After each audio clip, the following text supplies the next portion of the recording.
The lawyer's office smelled like old paper and filtered coffee. I hadn't expected surprises. My parents were alive and well. The will review was just housekeeping, something their financial advisor recommended. I sat in the leather chair across from the desk, flipping through the stapled packet as the attorney explained clauses in a voice trained to sound neutral. Then I saw it. All real property, financial assets, and remaining estate to be transferred to Daniel Reyes. Daniel, my cousin, the one my parents always introduced as the son we never had.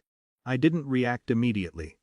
I reread the paragraph twice, looking for my name somewhere below it. There was a small line about personal items to be distributed. Art, the executor's discretion. The executor was Daniel. That's correct, the lawyer said when I asked for clarification. Your cousin is listed as sole beneficiary. I nodded like I was reviewing a spreadsheet error. I had been covering their mortgage shortfalls for 2 years. Not consistently, but enough. When interest rates climbed and my dad's contract work slowed, I transferred what was needed. Utilities were in their names. The automatic payments came from my account. Insurance premiums too. No one asked directly anymore.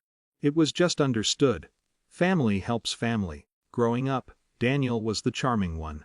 The one who fixed cars and grilled on holidays and called my father Coach. I was the quieter one, the reliable one. You're more independent, my mom used to say.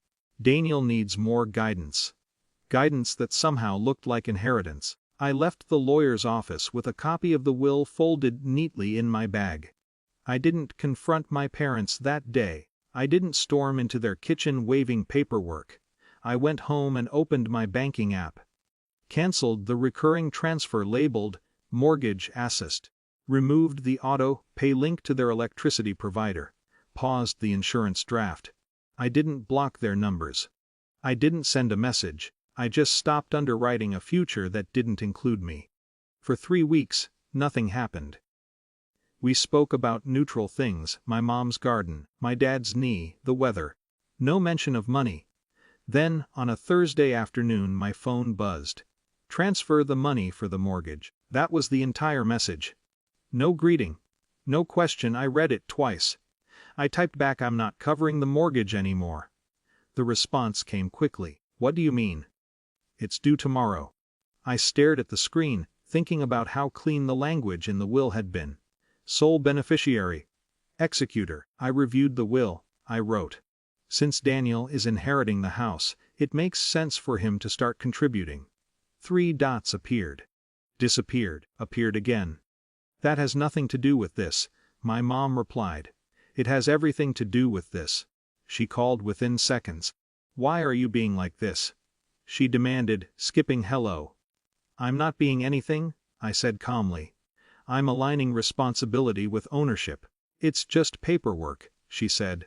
Daniel doesn't even know about that. I do. There was a pause. You're overreacting, she continued. You've always been generous. Generous.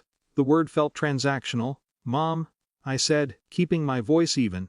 If Daniel is the real son, then he should be the real support. Silence. That's not fair, she said finally. You know what we meant. I'm not arguing about what you meant. I'm talking about what you signed.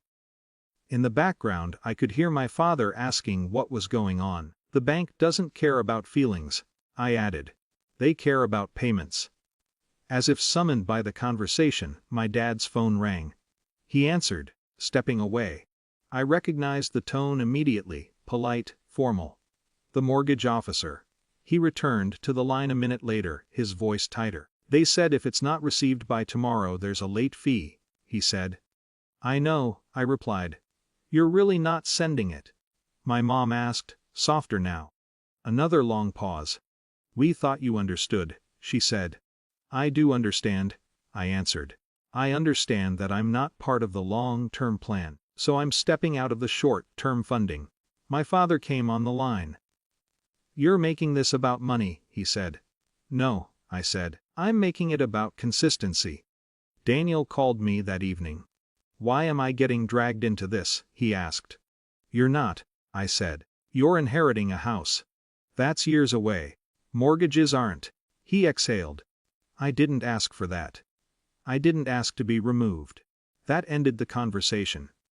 The payment was late. I know because my dad mentioned the fee in passing the next week, voice edged with irritation. No one apologized. No one amended the will. But something shifted. They stopped assuming. When my mom texts now, she starts with hello. It's small, procedural, almost superficial. But it's different. I don't know if they'll ever change the documents. I don't know if Daniel will step up or quietly decline. What I know is this love that's conditional in ink shouldn't be unconditional in funding. I didn't raise my voice.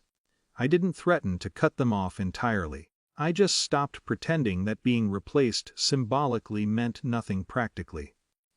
And for the first time, the silence between us feels honest.